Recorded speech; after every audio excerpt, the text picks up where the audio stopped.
Geliefde, kom ons dit net so, dan gaan ons net 'n gebed saam doen. Wonderlike Hemelse Vader, ons sê vir U baie, baie dankie, dat ons in hierdie plek van aanbidding kan roep na die God van hemel en aarde, en dat ons weet, Here, dat U nooit sluimer en nooit slaap nie. U hoor vir ons, Here, in die diepste van ons nood, en ook in die tye van vreugde en blydskap is U die God van die nabye. En daarom wil ons eer bring aan U.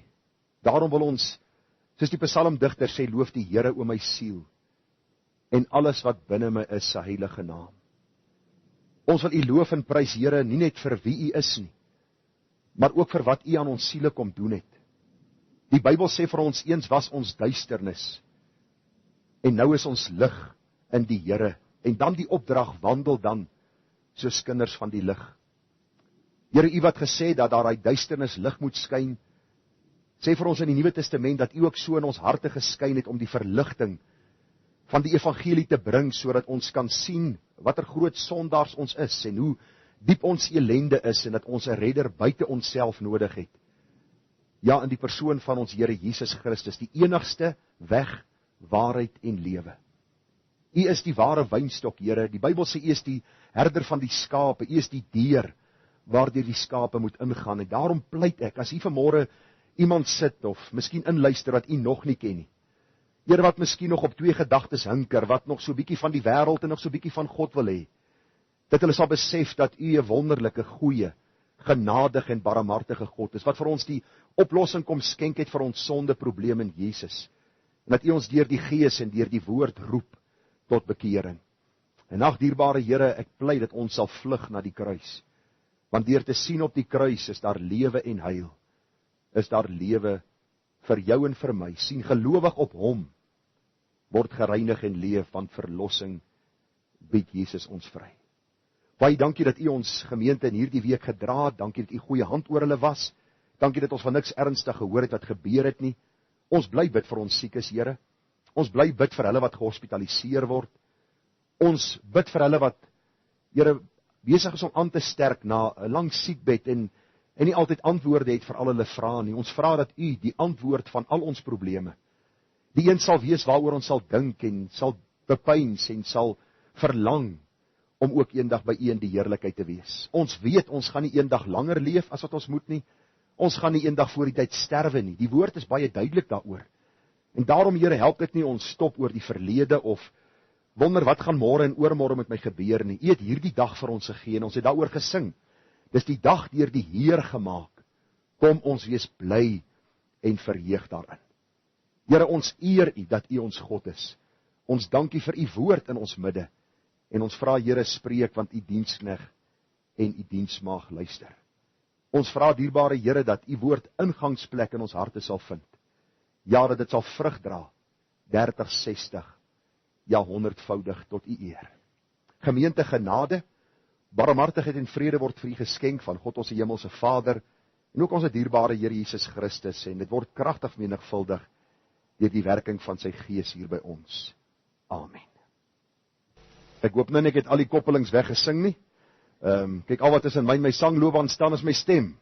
Dis kom die Here my geroep het om die woord te bedien, en ek bid dat die Here vir ons ryklik sal saam seën, vanmôre ook by die aanhoor van sy woord. En ek het vir u gesê, vriende, ons is klaar met die boek Openbaring, het lyk leeg hier agter my, die kaart is by die huis, ons is klaar deur die boek Openbaring, ons kan dit bly lees en bly ondersoek instel, maar ons is nou by die boek Psalms, ons reeks het onderbreek, toe ons opgehou het by Psalm 19, vanmôre dan Psalm 20, en dan gaan ek elke ander week 'n Psalm met u hanteer, en dan gaan ons ook die weke wat volg, dan bietjie kyk na die 53 belangrike verse. Mense het my gevra nou wanneer gaan ons daardie verse klaarmaak, en ons soek ietsie om te leer. Ek is so bly u is leergierig, en dit is goed om die skrif te menseer, so volgende week gaan ons dan aangaan met daardie 53 belangrike verse. Ek berei dit ook voor in die vorm van 'n boodskap, en u kan dit dan ook net saam met ons volg, en dan het jy 'n week kans om die verse te leer, en miskien moet ek volgende week nou so vra hier en daar, wat het ons daai week geleer, en wat se vers, en wie kan dit vir my opsê, nee? Ek moet nie bang wees nie, ek sal dit nie doen nie. En ons wil net vir Lukas en Cleo ook, hulle is nou so 'n week lank getroud, 'n week en 'n dag. So ons wil net vir hulle sê ook baie geluk, en ons vertrou dat die Here vir julle ryklik sal seën op die pad vorentoe. Psalm 19, vriende, was ons laaste psalm wat ons hanteer het. U sal onthou, my tema was gewees, God praat, luister jy. Dit is belangrik om te hoor hoe God met ons praat. Hy praat met ons op verskillende maniere. Ek het vir u gesê, hy praat deur sy skepping. Psalm 19 sê, dat die skepping is die onhoorbare stem. Vriende, enige mens wat 'n gesonde verstand het, sal weet dat alles nie deur kans kon plaasvind nie.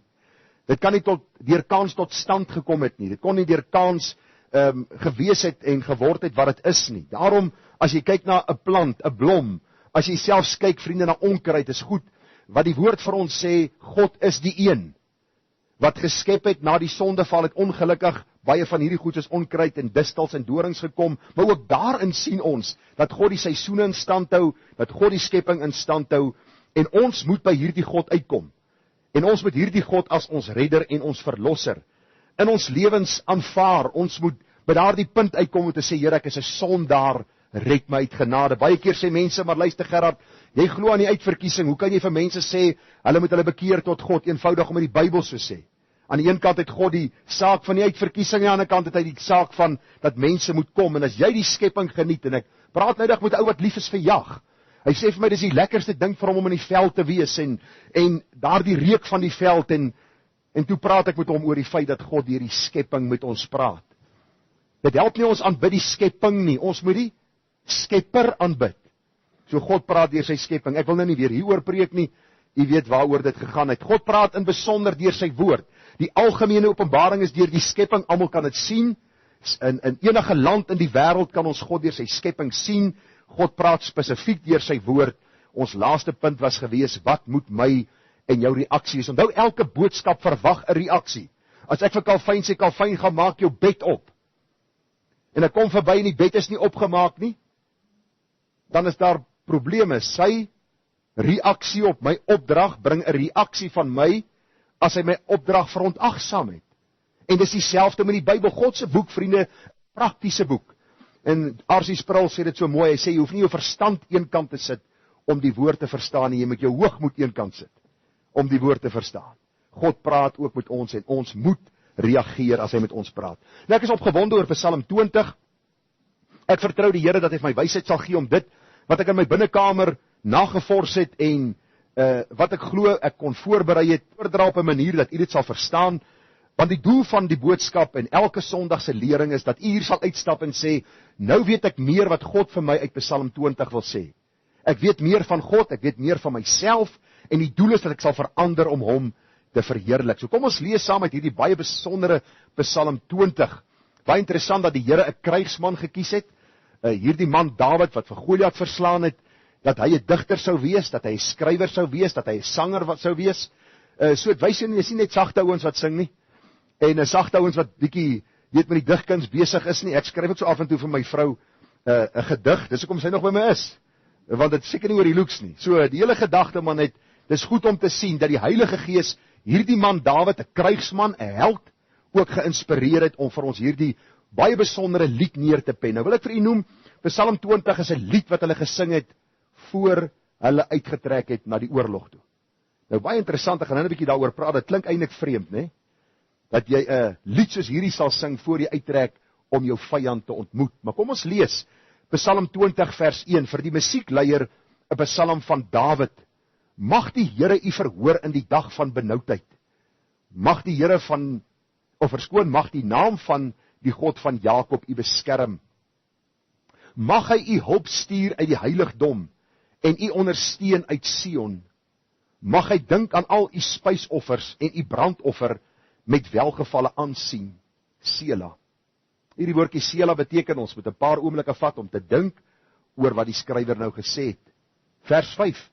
Mag hy u gee na u hart en al u voornemens vervul. Ons wil juig oor u oorwinning en die vaandels opsteek in die naam van ons God. Mag die Here al u begeertes vervul. Nou weet ek dat die Here sy gesalfde verlos. Hy sal hom verhoor uit sy heilige hemel met magtige dade van verlossing van sy regterhand. Sommige roem op strydwaans en ander op perde, maar ons sal roem op die naam van die Here onse God. Hulle het in mekaar gesak en geval, maar ons het opgestaan en ons weer opgerig. Here, verlos die koning, mag hy ons verhoor op die dag as ons roep. 'n Baie besondere Psalm, 9 of 10 versies, en die gebed van my hart is dat die Here ook die oordenking daarvan sal seën en heilig aan ons harte. Ons het reeds gebid, vriende, ons kom by ons teks en oordenking uit, sommige roem op strydwaans en ander op perde, maar ons sal roem op die naam van die Here onse God. Nou dit is Psalm 20 vers 8, en hierdie woordjie roem in die Engels is die woordjie trust, om iemand te vertrou.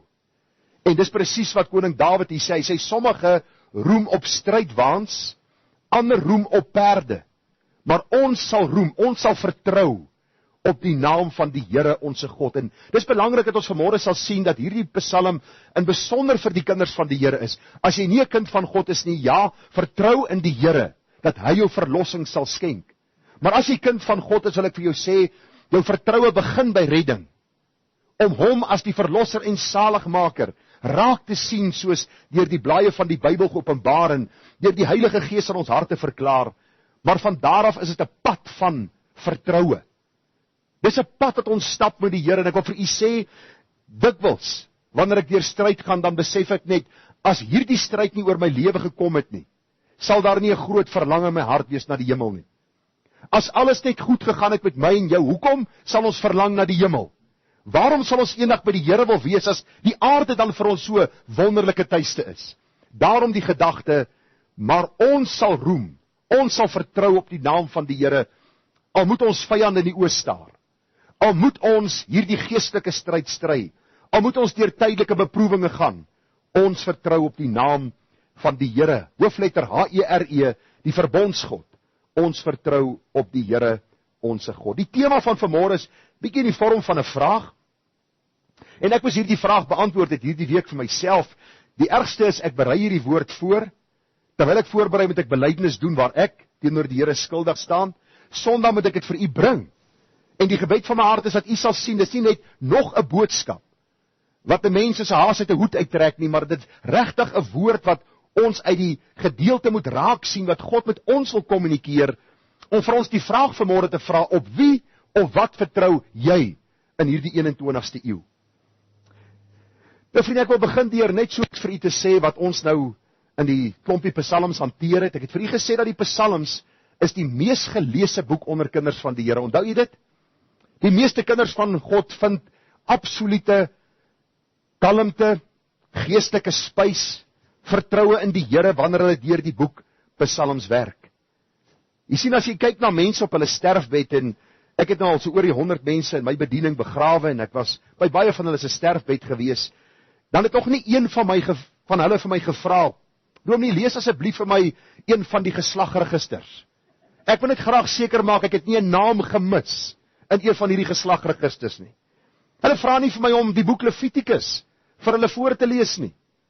Want ek dink nie hulle wil op die sterfbed moet daar die dinge worstel en wonder waaroor al die offers gegaan het en al die dinge nie. Maar by die meeste se begrafnisse, terwyl die kus sak, vra hulle my, lees asseblief hierdie Psalm. Want dit was my pa of my ma of wie ook al se gunsteling Psalm gewees. En u het vanmôre miskien 'n gunsteling of 2 of 3 Psalms. En daarom kan ons so assosieer met die Psalms, omdat gewone mense dit geskryf het. Mense soos u en ek wat deur stryd gegaan het, wat deur probleme gegaan het, en alhoewel hulle duisende jare terug geleef het, vriende, vind ons nog baat by hierdie Psalms, omdat hulle nie net geskryf het nie, maar die Heilige Gees hulle gedryf het, geïnspireer het, om dan ook hierdie tydlose waarhede vir ons op te teken.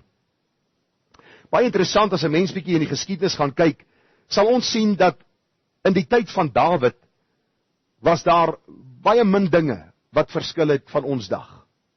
Hulle het nou nie selfone en rekenaars gehad nie, maar hulle het ouens gehardloop wat gehardloop het. As die oorlog klaar was, dan het hulle die vinnigste ou gekry met 'n brief en hy sleep. Hy hardloop homself amper dood. En dan kom hy by die stad aan en hy gee vir hulle hierdie brief om te sê die oorwinning is behaal. Hulle het nie selfone gehad nie, maar daar was min of meer dieselfde kommunikasie in die sin om so vinnig as moontlik nuus by iemand uit te kry. Maar vriende, jy sien, dit gaan nie oor die tegnologiese verskil tussen Dawid en ons tyd nie. Dit gaan oor die hart van die mense, daarom kan ons so assosieer met die Psalms. In Dawid se tyd was daar moordenaars. Jy het dit al gelees? Ons praat van die goeie ou dae. Nou ek hoop nie jy verlang na Dawid se tyd nie, want dan sê jy moes keer. Want in daardie tyd was daar soveel bandeloosheid. In Dawid se tyd was daar diewe en diefstal. Daar was korrupte regerings in Dawid se tyd. Wonder wat hierdie ouens wat ons vandag regeer, dit geleer. Dit kom uit jou hart, die boosheid borrel oor in jou hart. In Dawid se tyd was daar rowers, daar was kapers. Hulle het nou die karre gekaap nie, maar daar was daarom 'n donkie en 'n perd so af en toe wat hulle kon vat. Daar was kwaadsprekers, daar was leenaars, daar was hoogmoediges, daar was tweegesigte, daar was valse mense, armoede, uitbuiting, finansiële stryd, vyande, ander nasies, tale, volke en stam. Dawid se tyd en ons tyd verskil niks van mekaar nie. Wat Dawid beleef, beleef ons. Daarom kan ons hierdie psalms ter harte neem en kan ons uit elke psalm 'n kosbare geestelike les leer, juis omdat die Here vir ons leer dat die mens se hart bedrieglik is deur al die jare. Tot die dag dat Jesus sal kom en sy ewige koninkryk sal kom vestig, sal mense se harte geneig wees tot sonde, en daarom het ons nodig dat die Here ons sal red en die Here ons sal leer uit sy woord hoe om te lewe. Nou vriende, Psalm 20 is nie anders nie. Psalm 20 is ook aangeskryf deur koning Dawid en was gesing voor hulle na die oorlog sou uittrek. En ek moes net hier so 'n bietjie stil gestaan het toe ek dit bietjie gelees het en bietjie navorsing gedoen het oor hierdie Psalm. As ons dink aan 'n lied wat jy sing voor jy na 'n oorlog uittrek, klink dit vir ons vreemd. Die meeste van ons, as ons 'n vyand moet ontmoet, is bang. Ons weet om te verwag nie. Maar hierdie lied was gesing, waarom? Ek het myself die vraag afgevra, waarom sal die Here Dawid lei om 'n lied vir ons neer te pen voor hulle na oorlog sou uittrek om dan die vyand tegemoet te gaan? En die antwoord is eintlik redelik voor die hand liggend, vriende. Dawid, al was hy koning in Israel, al was hy die gesant en knegt van God, het vyande gehaat. Hy het vyande gehaat en hy was gewikkel in die stryd van die Here sy God. Jy moet nie dink Dawid was 'n impulsiewe man wat volgens sy nik en grille opgetree het en net eendag besluit het, luister, pak die, ons gaan uittrek en ons gaan die vyande vernietig nie. Nee, koning Dawid was deel van God se verbondsvolk, Israel. En die Here het vir Dawid gesê, luister, hier is die vyande, hulle maat het vol geraak, met ander woorde, hulle sondes het na die hemele geroep, en ek stuur jou om my opdrag uit te voer, om hierdie mense uit te wis. En u kan miskien daar in die hart nou vanmôre dink, maar watter God praat hierdie Gerard Bekes nou van? 'n God wat 'n gesant opwek om ander volkere uit te wis. Wat se tipe God is hy? En ek wil vanmôre vir jou vra, vriende, dat ons nie sal dink, dat ons nooit die gedagte sal koester, dat God ooit wreed was, of sadisties, of iets in daai lyn dat hy impulsief opgetree het, wanneer hy moeg geraak het vir mense nie. Die Bybel is baie duidelik dat ons geen aantuigings teen God kan maak nie. Hy is die God wat opdragte gee en dit moet stiptelik uitgevoer word. En kom ek gaan gou vir u sê wat ons hier in Eksodus 9:29 vind. Eksodus 9 sien ons Moses moet na Farao gaan. En hy is by Farao en hierdie 10 plaae vind plaas. U sal onthou. Op 'n stadium elke keer as die eerste plaag en dan die tweede plaag en dan sê Farao bid tot God dat die plaag weggaan, dan sal ons julle laat trek. En nou staan daar in Eksodus 9:29. Toe sê Moses vir hom, dis 'n Farao, so gou as ek die stad uitgaan, sal ek my hande tot die Here uitbrei. Die donder sal ophou en die haal sal nie meer wees nie. Hoor nou, sodat u kan weet dat die aarde aan die Here behoort. Die aarde behoort aan die Here. OK, kom ons gaan verder. Ek gaan vir u iets kosbaar sê hier op die einde van hierdie gedagte. Psalm 24 vers 1 sê, 'n Psalm van Dawid. Aarde behoort aan die Here en die volheid daarvan. Hoor nou. Die wêreld en die wat daarin woon, want hy het dit gegrond op die see en dit vasgestel op die strome. So ek moet hierdie punt vir u vasmaak. Waarom sal Dawid 'n lied sing voor hy uittrek na die oorlog? Eenvoudig omdat hy opgetree het as gesant van God, om dan die nasies wat se maat vol was, dan uit te wis op opdrag van die Here, want die aarde behoort aan die Here. Want dit is sy eiendom. Elke skepsel behoort aan die Here. Hy gee vir ons asem, hy gee vir ons lewe, hy gee vir ons genade, gered of ongered. En dan is daar 'n vers wat my getref het hierdie week, en ek het 'n bietjie aantekeninge gemaak hier op my notas wat ek net met u gaan deel. Daniël 4:35. Daniël praat nou met hierdie koning en hy sê, al die aardbewoners word as niks geag nie. En na sy wil, handel hy met die leer van die hemel en die bewoners van die aarde, en daar is niemand wat sy hand kan afslaan en vir hom sê, wat doen u nie? En toe begin my gedagte gaan. En ek dink aan Farao, die eerste vers, Eksodus 9:29. Die Here roep vir Moses by die brandende bos, en wat sê hy vir Moses nog, voor hy sy voet in Egipte land gesit het? Wat sê hy vir Moses? Ek gaan Farao se hart, dat hy nie glo die wonders en tekens wat ek vir hom stuur nie, sodat ek hom kan oordeel. Met ander woorde, nog voor Moses sy voet in Egipte land sit, sê die Here, die oordeel is bepaal, ek gaan Farao en die Egiptenaars uitwis. Waarom? Want hulle wil nie luister nie. Hulle maat is vol. En hier in Daniël 4 vind ons van Nebukadneser. Die Here laat hom gras eet soos 'n dier, totdat hy hom bekeer. Tot op die stadium dat God sê, nou sal ek jou hart verlig, dat jy kan sien, ek is die enigste ware God. En ek vra vir myself hier in my notas, hoe is dit moontlik? Waarom red die Here die hele stad Ninive? Hy red al hierdie duisende mense op een dag, want hy wou hulle red. Waarom laat hy vir Jeremia vir 40 jaar preek, en nie een bekeerling in 40 jaar nie? Waarom nie? Want hy's God. Hy doen wat hy wil. En daarom moet ons hierdie gedagte ter harte neem, vriende, dat ons nie God vir onsself sal skep, wat ons verstaan, soos ons deur die jare geleer het wie hy is nie. Toe ek hierdie week hierna kyk, toe sê ek, Here, ek verstaan nie alles nie. Daarom preek ek die evangelie met my hele hart, maar ek weet u is God, en u gaan doen soos u wil, en ek buig voor u, nie om u raad te gee nie, maar om u te eer vir die God wie u is. Vriende, as alles en almal aan God behoort, en dit behoort, as God sy skepsele en sy skepping regeer, dan het hy seker die volste reg om met hulle te maak soos hy goed dink. Stem nie saam? Ek het hierdie week vir 'n persoon gesê, Lukas en Cleo het getrou. As ek vir Lukas moet vra, Lukas, wie het jou gedwing om met haar te trou? Was dit 'n vrye keuse wat jy uitgeoefen het? Sal hy sê, ja, ek het. Ons kan ons bruid kies. Ons kan ons bruid kies, maar as God sy bruid kies, het ons 'n probleem met hom.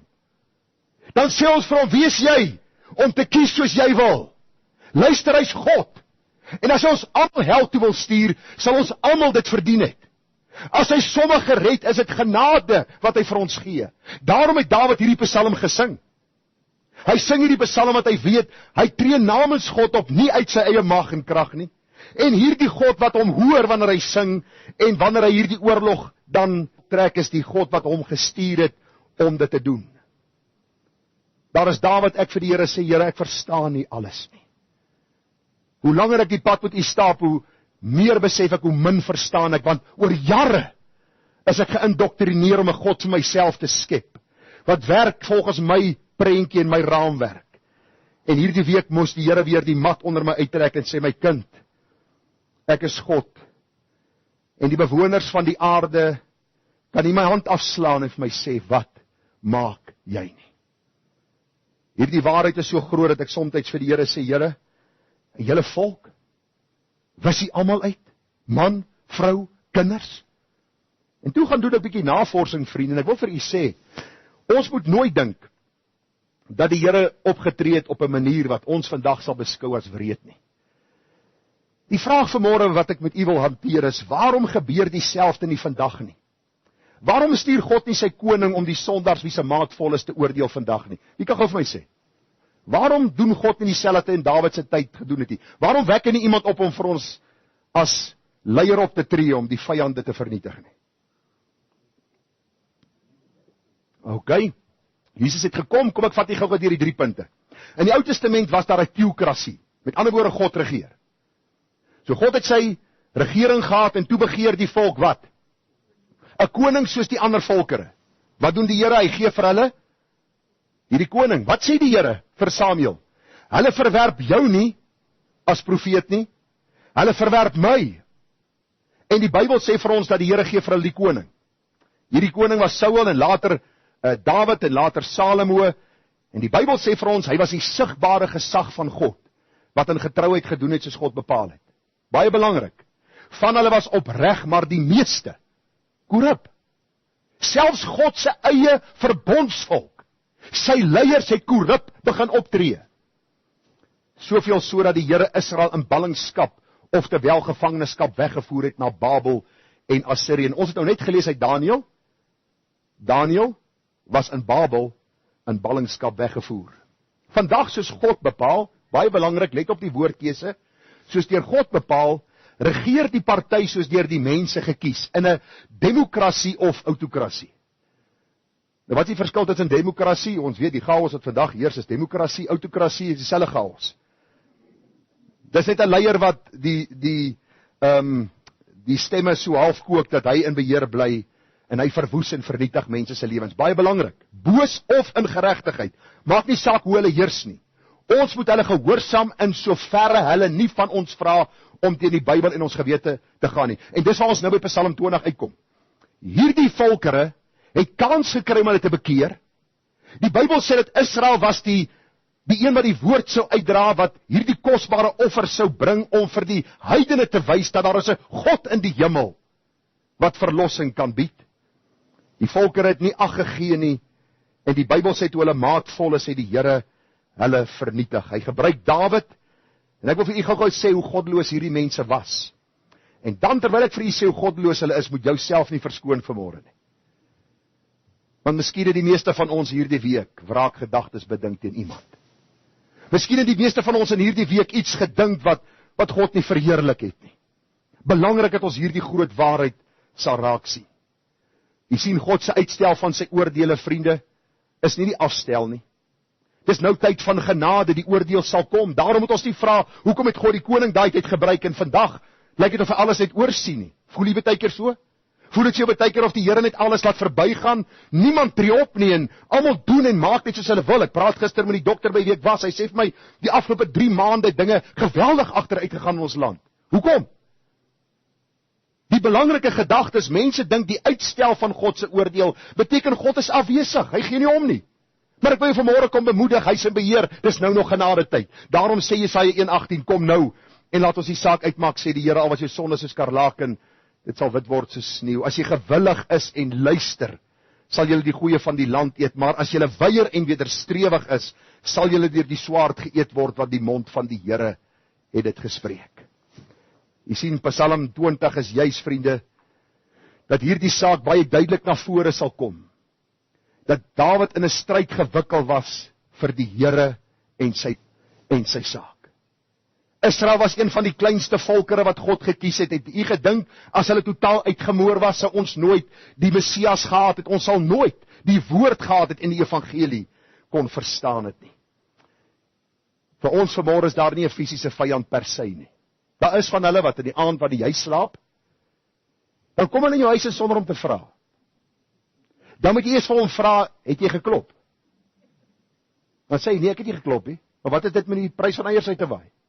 En dan as jy hom iets aandoen, staan jy in die hof en jy word skuldig bevind, omdat jy hierdie rower 'n blou oog gegee het. So ons het hierdie vyande, maar dis nie waaroor ons vanmôre wil praat en waarteen ons veg nie. In die Ou Testament was dit 'n sigbare oorlog, fisiese vyande. Hulle sing hierdie Psalm 20, hulle trek uit en hulle behaal die oorwinning in die naam van die Here, soos God dan ook dan bepaal het. Daarom sing die vrouens Dawid, of Saul het sy duisende verslaan, maar Dawid sy 10.000e. Ons veg, vriende, ons wat vanmôre hier in hierdie kerkgebou sit, of in hierdie plek van aanbidding, ons veg nie fisiese oorlog soos koning Dawid nie, maar ons is wel in 'n daaglikse geestelike worstelstryd gewikkel. Die Here sê vir ons in Efesiërs 6 vers 11, trek die volle wapenrusting van God aan, sodat jy staande kan bly teen die liste van die duiwel, want ons worstelstryd beteken is 'n 1-tot-1 geveg. Ons elkeen veg daagliks teen die bose. Ons veg elke dag 'n geestelike oorlog. Soos koning Dawid moet ons ook sekere dinge in ag neem en toepas in ons lewens om oorwinning te behaal en staande te kan bly. Die eerste gedagte wat ek vanmôre aan u wil kom voorhou, vriende, hoe u kan staande bly in hierdie oorlog, Alhoewel dit nie 'n fisiese oorlog is waar ons vyand sien nie, maar 'n geestelike oorlog. Wil ek vir u sê, die eerste ding wat ek raak gesien het in hierdie Psalm, onthou, vyande is onvermydelik. Onvermydelik. En kom ons lees gou wat staan hier.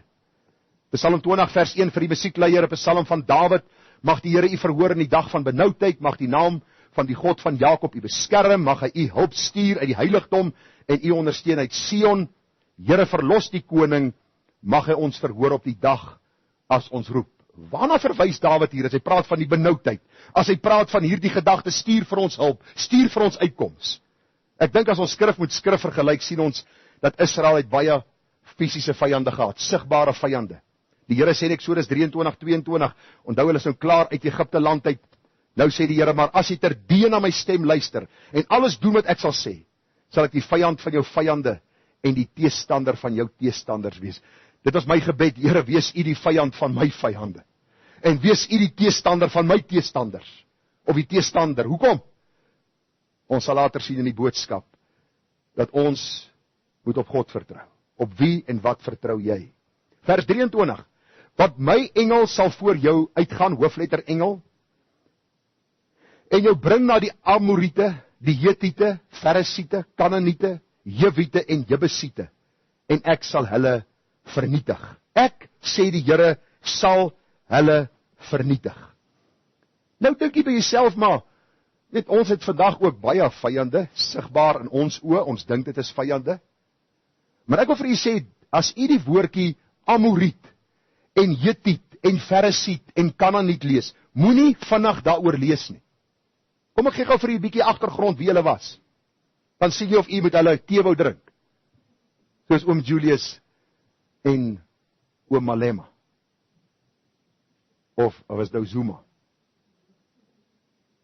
Hierdie vyande vriende het gebuig voor afgodsbeelde van hout, klip en steen.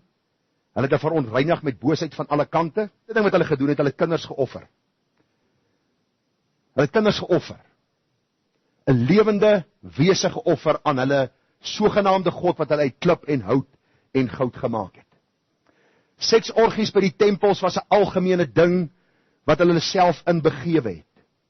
Homoseksualisme en lesbianisme was aan die orde van die dag. Alles wat God gesê het, Israel mag nie doen nie, het hierdie heidense nasies met oorgawe gedoen en God sê, raak ontslaaf van hulle, dat hulle nie vir julle 'n struik word nie. En hulle het later 'n struik geword, toe Israel nie met hulle gedeel het soos God gesê het nie. Bestialiteit, gemeenskap met diere, was 'n algemene sonde wat hierdie nasies gepleeg het. Hulle was uiters wreed. Die geskiedskrywer sê dat hulle piramides met mense skedels gemaak het. Wrede mense gewees. Hulle het swanger vroue oopgesny dat die kind uit die maag uit op die grond val. Dis hoe wreed hulle was. God sê, jy gaan nie hartseer wees as julle uitwis nie. Julle sing hierdie lied. En dan gaan doen julle wat ek vir julle sê. Want die aarde behoort aan die Here en die volheid daarvan.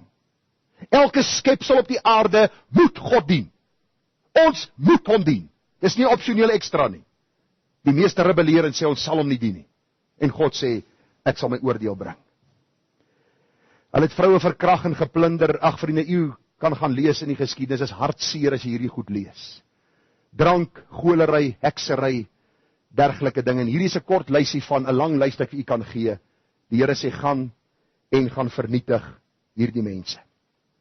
Hulle maat is vol, of julle gaan hulle uitroei, of hulle gaan julle uitroei. Ek wil die toepassing maak vanmôre, die fisiese vyand van Dawid, die boosheid waarin hulle geleef het, die opdrag wat God gegee het om hulle te vernietig, en ek wil dit vanmôre kom toepas op my en jou vyand. Nie moet tog nie dink die swart man is of ons vyand, of die kleerlingman, of ons is hulle vyand nie. Ons is nie hulle vyande nie, hulle is nie ons vyande nie. Ons almal is kinders van die duiwel gebore. Daar's 'n natuurlike vyandskap teenoor ander groepe. Selfs in jou huis is daar vyandskap. Seun teen seun, dogter teen dogter, ma teen seun, pa teen dogter. Vyandskap is deel van ons lewe, daarom moenie 'n kleurkoppel aan vyandskap nie. Ek gaan vanmôre vir jou 4 belangrikste vyande wys en hoe gaan jy optree om oorwinning oor hulle. Hoor nou singend, met 'n loflied in jou hart.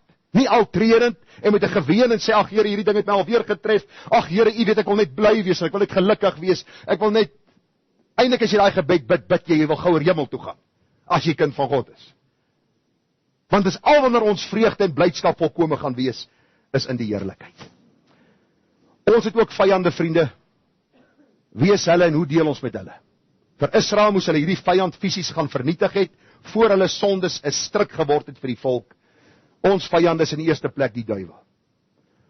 Nou sê die groot teoloog van die universiteite, daar is nie 'n ding soos 'n duiwel nie. Jy gelees?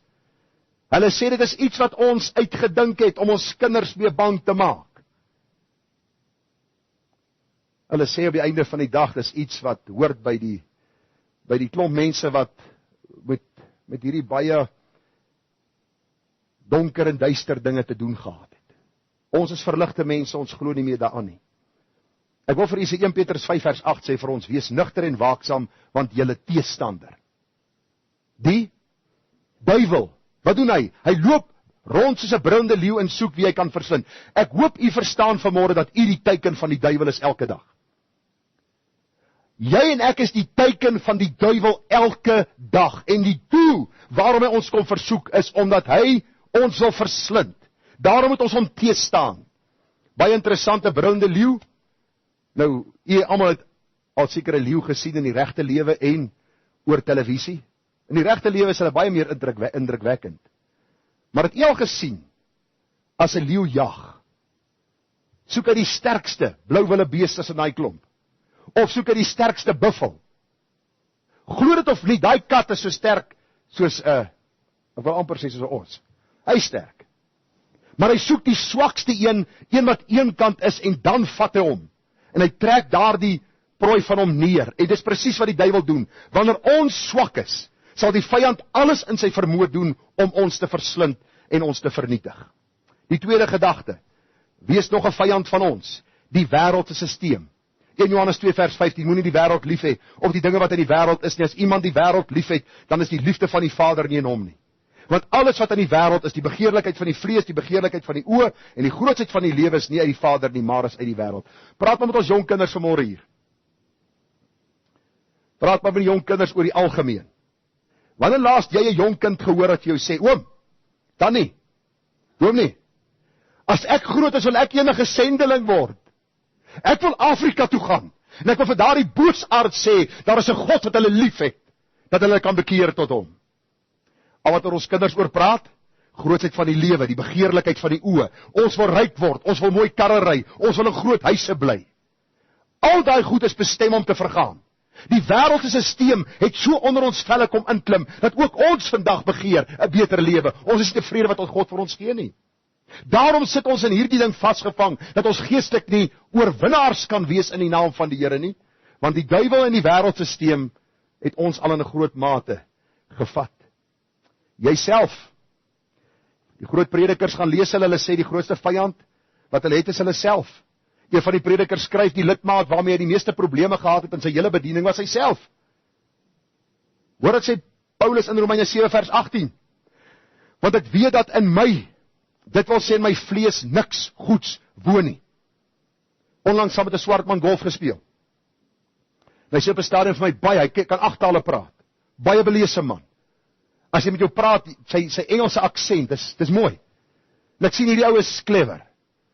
En hy sê op 'n stadium vir my, kan fyn speel saam, en hy sê vir my op stadium, jy het 'n goeie seun. En ek sê vir hom, nee, ek sê as niks goed in ons nie. In jouself is daar niks goeds nie. Jy sê vir hom, dis net Christus, wat ons kom red, dan leer hy ons om goed te wees, en goed te doen, om God te verheerlik. Daar is in jou en in my, die grootste boosheid denkbaar. Ek en jy die vermoë om presies te doen, wat hierdie volkere gedoen het, waarvan ek hier so pas gelees het. Want ek en jy sondaar mens, daarom het ons God nodig. Hoor wat sê vers 19, want die goeie wat ek wil doen, doen ek nie, maar die kwaad wat ek nie wil nie, dit doen ek. Nou sê baie mense, jy sien, hier is die ding. Paulus het die Here gedien in sy gees, maar sy vlees het die sonde gedoen. Sê ek nie, sê wat Paulus sê nie. Paulus sê elke dag was die begeerte om God 100% gehoorsaam te wees. Nou kom hy agter aan die einde van die dag, hy was nie 100% gehoorsaam nie. Sy gees wil altyd die regte en somtyds is daar die verkeerde. Hy het nie met 'n blond op sy skoot gesit met 'n sigaar in die mond en 'n bottel brandewyn wat langs hom staan, soos mense vandag vir ons wil sê nie. Gisterand by ons huisgodsdienst, ek met Kalfyn daaroor gepraat, en ek en hy en Effel praat daaroor, Johannes 15. Die Here sê, as julle my bly, sal julle vra net wat julle wil hê en julle sal dit verkry. Dis nie 'n chequeboek wat die Here vir ons gee, 'n blanco check wat vir ons sê, wat jy begeer, sal ek vir jou gee nie. Die hele konteks sê, Here, meer van u heiligheid in my lewe, minder van myself. Waarom moes Dawid die fisiese vyande vernietig het? Want hulle het hierdie boosheid gepleeg, hulle maat het vol geword, en hulle insypeling by die volk Israel, het volk Israel in sonde laat val. Daarom deel met die duiwel, deel met die wêreldsisteem, en deel met jouself. En dan die ander een wat ek maar moet noem, is ander mense. Handelinge 23 vers 30, as u na Jesus se lewe kyk, as u na Paulus se lewe kyk, as u na Petrus se lewe kyk, as u na die vroeë kerk se lewe kyk, was daar altyd mense wat die kerk van Jesus teëgestaan het. Handelinge 23:30, en omdat aan my meegedeel is, dat daardeur die Jode 'n komplot teen die man sou gesmee word. Onthou nou hulle wat Paulus doodgemaak het. Die woord het uitgekom dat hulle hierdie man Paulus wil doodmaak, sê die hoofman oor 100, het ek hom uiteens na u gestuur, om ook sy beskuldigers gelas om wat hulle teen hom het, voor u te sê vaarwel, die brief wat hy gestuur het, om dan Paulus te beskerm. Hierdie mense wat Paulus doodgemaak het, hy sê dat hy hoeveel keer 40 houe op een nagekry het, met ander woorde 39 houe. Hoeveel keer het die apostel Paulus deur hierdie stryd gegaan, deur hierdie beproewings gegaan? Wat sê die Here vir hom? Deur dit alles, sal ek jou dra as jy getrou is aan my. So die 4 vyande, duiwel, wêreldsisteem, jouself en ander mense. Die vraag vanmôre, hoe deel ons met hulle?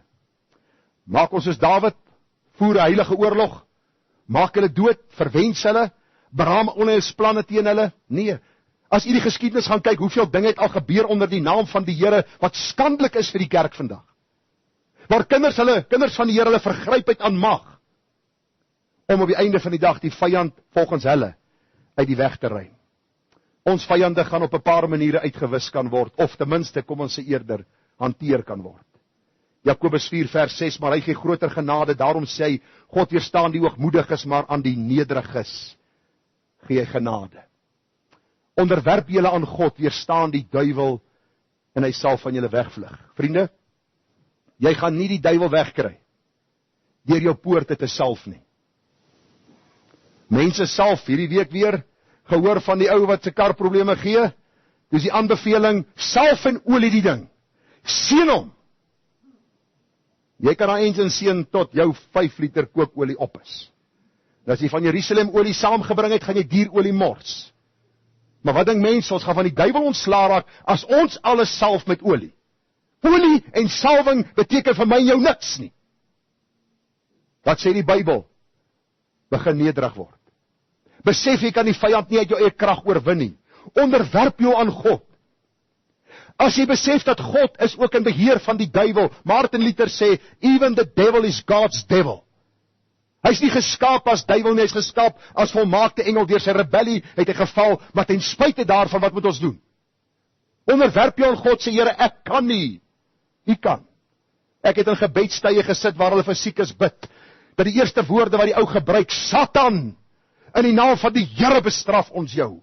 Dat my oor so groot spierings raak, ek dink myself, God het nie opdrag gegee om die Satan in gebed te praat nie.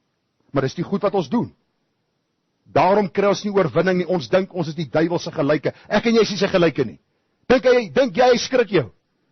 Jy's niks vir hom nie. Jy's niks vir hom nie. Maar die God wie ons aanbid, is die een wat in beheer is. Weerstaan hom. Die Bybel sê hy sal wegvlug. Het Jesus dit nie gedoen in Matteus 4 met die versoeking nie? Het Jesus nie in die versoeking hierdie duiwel weerstaan nie? 1 Korintiërs 9:26, baie belangrik. Hoe gaan ek die vlees en die wêreldsisteem uit my sisteem uitkry en oorwinnaar wees? Die Bybel sê ek hardloop dan soos een wat nie onseker is nie. Ek slaan met die vuis soos een wat nie in die lug slaan nie, maar ek kastei my liggaam en maak dit diensbaar, dat ek nie miskien, terwyl ek vir ander gepreek het, nie self verwerplik sou wees nie. Vriende, ons maak van sonde iets kleins. Ons dink sonde is gering. Ek het hierdie week weer gelees, Jesaja 53. Hy is ter wille van ons oortredinge deurboor. Sonde is nie net 'n ligtelike ding nie. Daarom kastei jouself. Daar moet sekere dissipline wees in jou geestelike lewe. Jy moet sekere dinge voor nee sê, wanneer die sonde by jou deur kom klop. En dis hoe jy oorwinnaar in die Here kan wees. Galasiërs 5 vers 1, staan dan vas in die vryheid, waarmee Christus jou vrygemaak het. Besef, jy's gered nie omdat jy hierdie besondere mens was nie, maar omdat Christus uit genade in jou donker hart geskyn het, om vir jou hierdie redding te bring. Efesiërs 10, eintlik my broeders, my susters, gemeente word kragtig in die Here, en in die krag van sy sterkte, en trek die volle wapenrusting van God aan. Is dit iets wat ons elke dag moet doen? Elke liewe dag. Die vyand gaan jou nie uitlos nie. Weet jy wanneer is jy op die gevaarlikste? Wanneer dit met jou geestelik op die beste gaan. Wanneer dit met jou geestelik op die beste gaan, sal die vyand inzoom. En hy sal poog om jou te vernietig. Waarom? Want dan verwag jy om die minste. Want jy dink ek is op hierdie berg van verheerliking. Die Here is so naby, ek kan hom amper voel. As ek sy woord lees, is dit amper of hy hoorbaar met my praat. En dan raak ons hout en dan slaan die vyand toe.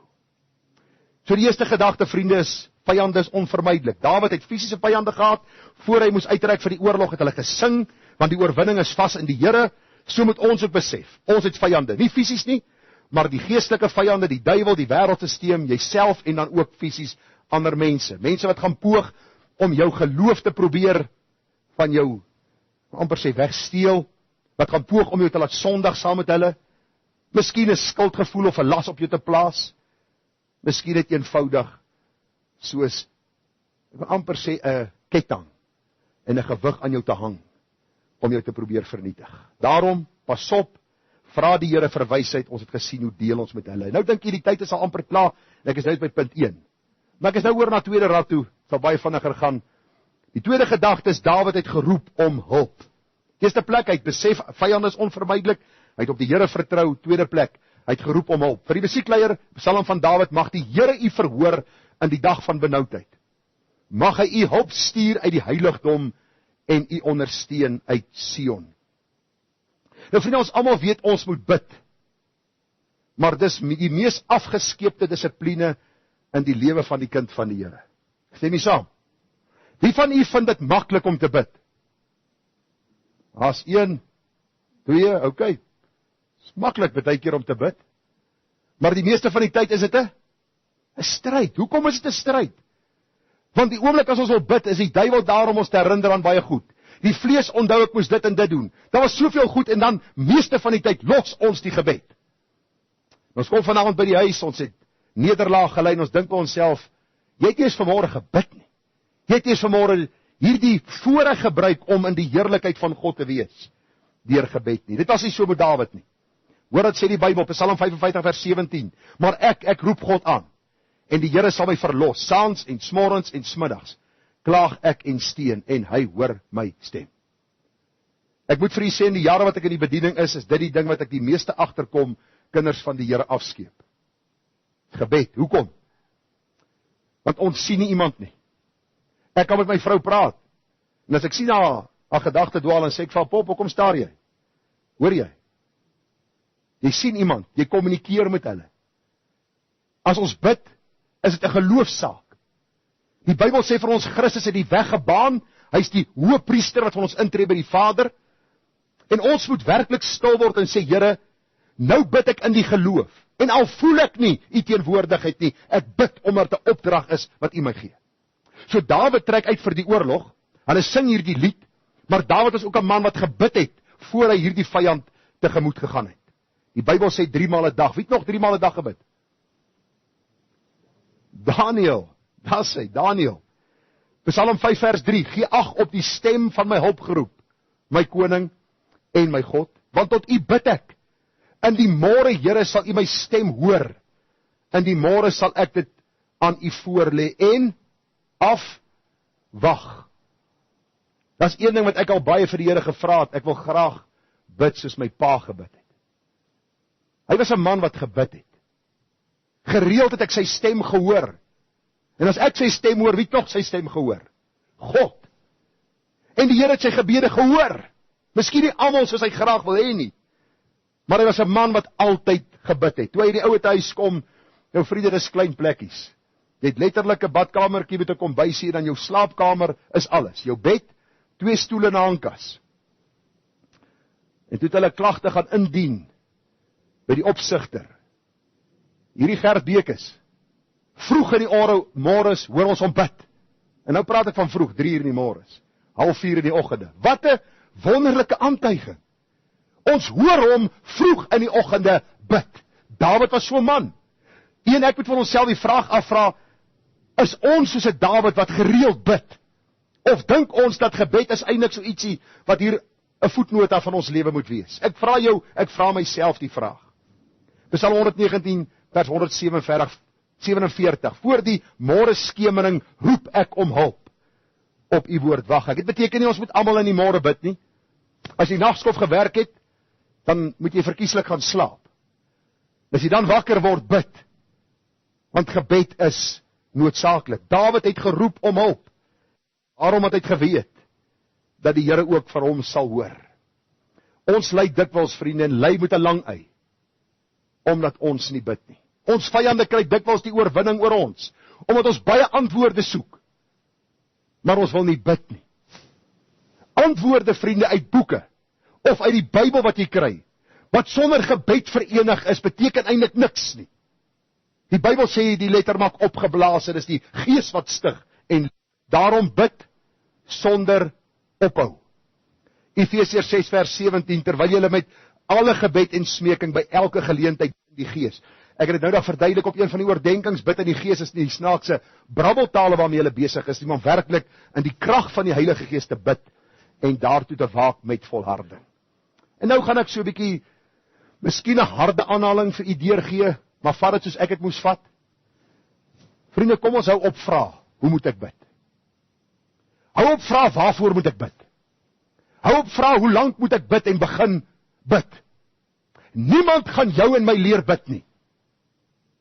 Dis 'n spontane uiting van die siel wanneer ek na God roep. As jy wil bid oor sekere dinge, kan ek vir jou 'n paar dinge gee. Begin by jou eie wandel met die Here. Nee, maar dis 'n selfsugtige gebed. Nee, ek dink nie so nie. Ek dink as ons begin by die Here en hom sien en hy ons aan onsself openbaar deur sy woord, dan gaan ons begin geestelik groei. Ons wandel, ons eie wandel met God, bid daaroor. Bid vir die vrug van die Gees.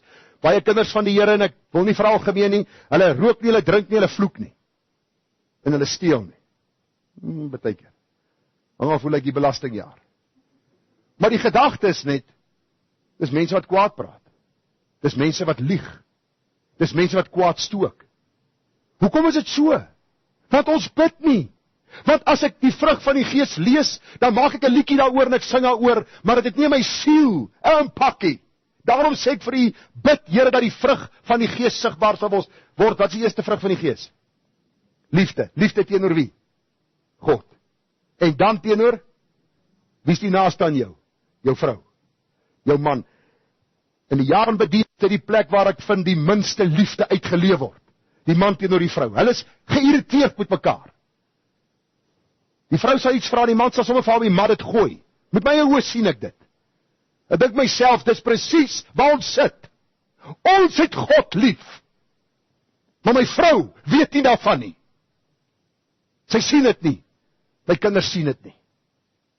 Daarom ek jou vra, is 'n geestelike vyand, die duiwel, die wêreldstelsel, jouself en ander mense. Hoe gaan jy hulle oorwin? Deur soos Dawid te bid. Dawid voor hy by die oorlog uittrek, sê Here, ek trek in hierdie heilige oorlog uit om die vyande van Israel te vernietig in opdrag van God. Geestelik, Here, as ek elke dag in 'n geestelike stryd, help my om te bid sonder ophou. Bid vir gehoorsaamheid. Vriende, gehoorsaamheid aan die woord van die Here. Bruikbaarheid. Here, hier is ek, gebruik my. Baie keer sê die ouer mense vir my, wat moet ek doen op my ou dag? Dan sit hulle in die ouer huis en hulle speel bingo en hulle speel blackjack, is dat so iets, seker, ek weet nie, ek hoop nie hulle speel dit nie, maar in 'n geval. Dan sê ek vir jy in ouer huis, wees bruikbaar. Wees 'n getuie. Doen iets vir die koninkryk. Dis wanneer ek bid dat die Here my bruikbaar maak. Bid vir jou vyande, vriende. Miskien is daar mense wat jy vanmôre haat in jou siel. En jy weet in jou binneste, as ek daai ou kan omry, doen ek dit. Ek sal met 'n ligte stampie gee. Nie heeltemal oor nie, want ek wil nou nie 'n moordenaar wees nie. Maar die Bybel sê as ek hierdie goed aan my gedagte bedink, glo my, die afgelope paar maande is dit die grootste ding waarmee ek worstel. Ek het ook gedink ek is geestelik hier, toe kom ek agter, jy is nou by die eerste trappie. En jy klim swaar met jou knie is geopereer. Jou rug is seer. Toe kom ek agter is omdat ek nie genoeg bid vir my vyande nie. Vanmôre weer in my stilte tyd, of vanmôre toe ek lees daar uit Spurgeon, vyande sal altyd deel van jou lewe wees. Daarom bid vir hulle. Bid vir ons land, bid vir ons regering. Die redding van sien. En as jy bid vir die regering, vriende, moenie bid dat die Here vuur uit die hemel sal stuur. 8:15 is hulle in die parlementsgebou opdag. Jy weet, hulle gaan nie 9 uur daar wees nie. Here, ek bid 8:15 want hulle is altyd laat. Dis nie waarvoor jy bid nie. Jy bid vir my regering, want God het hulle aangestel en ons bid vir hulle redding, dat die Here hulle sal red. Nou is ek by die laaste gedagte. Die eerste plek, vyand is onvermydelik. Tweede plek, Dawid het gebid, ons moet bid. Dawid het absoluut op die Here vertrou. Sommige roem op strydwaans en ander op perde. Maar ons sal roem, Engels trust of vertrou in die Afrikaans, op die naam van die Here, onse God. Psalm 33 vers 16, 'n koning word nie verlos deur 'n groot leer, 'n held nie gered deur groot krag nie. Die perd help niks vir die oorwinning en red nie deur sy groot krag nie. Kyk, die oog van die Here is op die wat hom vrees, op die wat op sy goedertierenheid wag. Dawid het besef sy krygsvernuf, sy weermag, sy perde, sy ruiter sal niks beteken teen die vyand as God nie in hierdie stryd vooruittrek nie. Dawid het absoluut op die Here vertrou. En ek wil vir u vra geestelik vanmôre, op wie of wat vertrou jy? Ek vra jou vanmôre die vraag. Vertrou jy op jou vermoë, jou kennis, jou geld, jou mag, jou invloede, jou kontakte, jou fisiese krag, jou oortuigingsvermoë? Dit werk mos so, vriende, wanneer ons in die moeilikheid kom, is die laaste plek waar ons aanmeld is by die Here in gebed.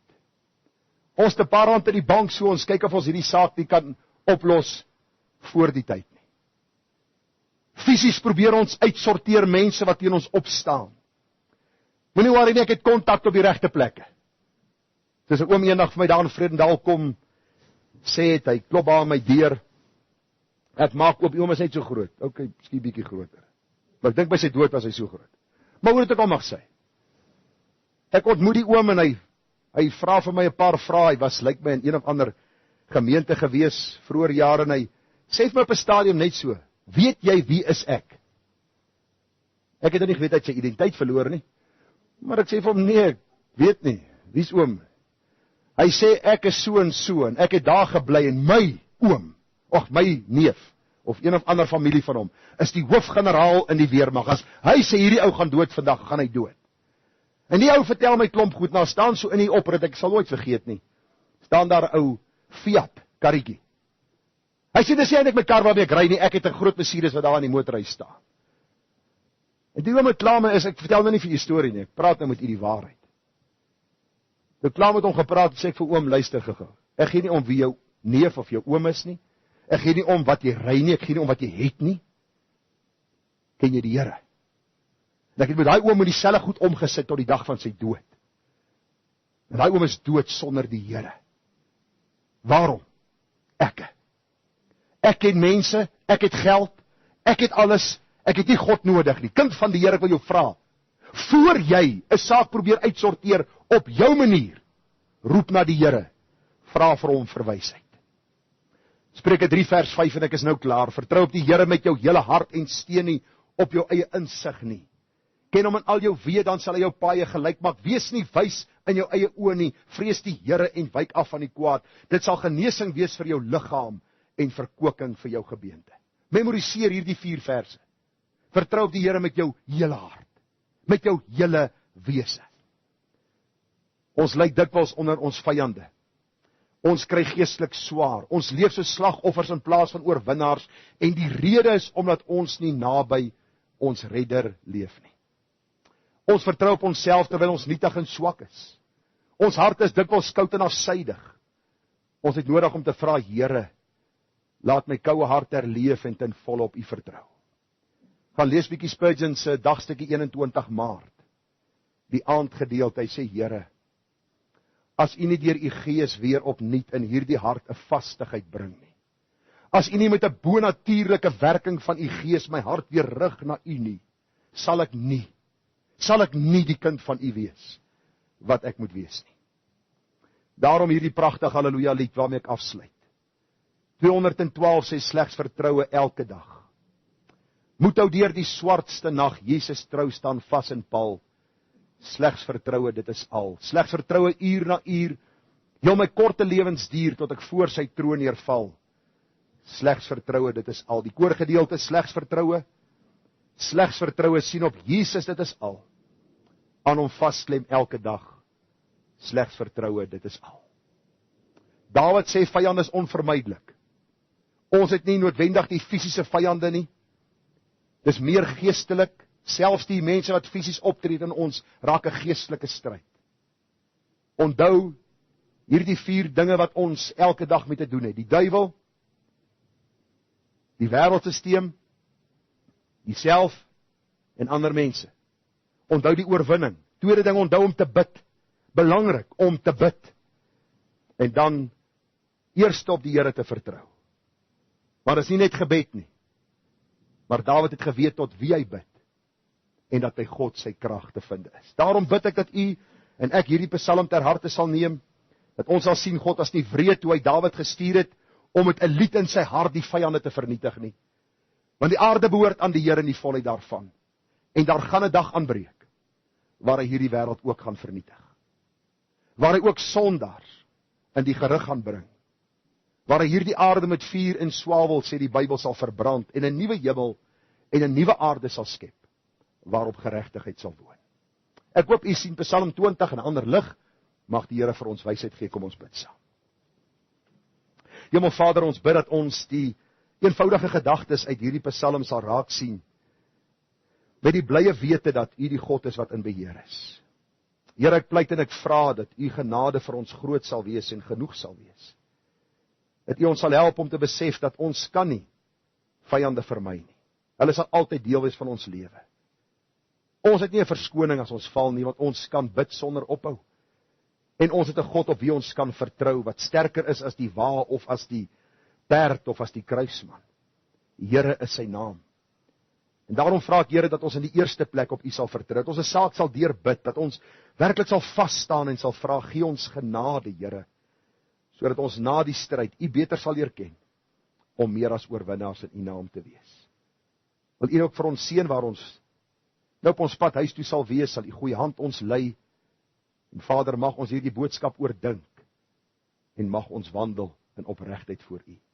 Ons bid dit met danksegging. Amen.